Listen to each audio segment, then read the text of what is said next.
All right, we're going to talk a little bit about crate training today. Lucy came to us with some crate training in the fact that she just slept in the crate overnight.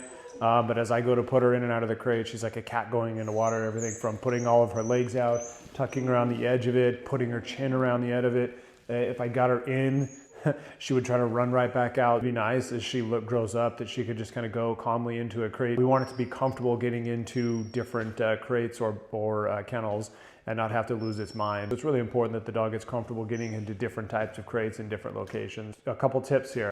One, we want to make sure the dog doesn't go into the crate and stay in there for the first time for long periods of time. If I don't exercise the dog before it goes into the crate mentally and physically, then when it goes into the crate, surely it wants to come right back out because its brain's not settled enough to stay inside there. Before you even start putting it into the crate, toss some food into the kennel, have it go in there, get the kennel. It doesn't even know that this door is going to be closed one day. And then you get to the point where you can start feeding its food into the crate. And then again, if you exercise it mentally and physically, when it goes into the crate, it won't be so resistant to get inside the crate. So here are some of the things that we did with Lucy to get her adjusted to going into the crate.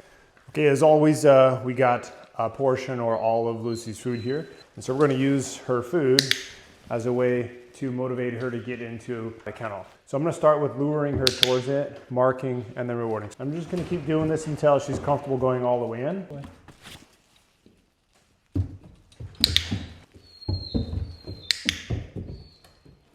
So now we're going to try and hold her in there. Continue reinforcing her while she's in there. So now we're going to change the pattern a little bit. I'm going to stand up and do this. We'll walk her in, mark, reward. I'm going to bring her back, put her in again, mark, then reward. So at this point, I'm just gesturing her to get in. So I'm pointing. Let's see what happens here. So I'm going to point. She gets in. I'm going to mark and release her.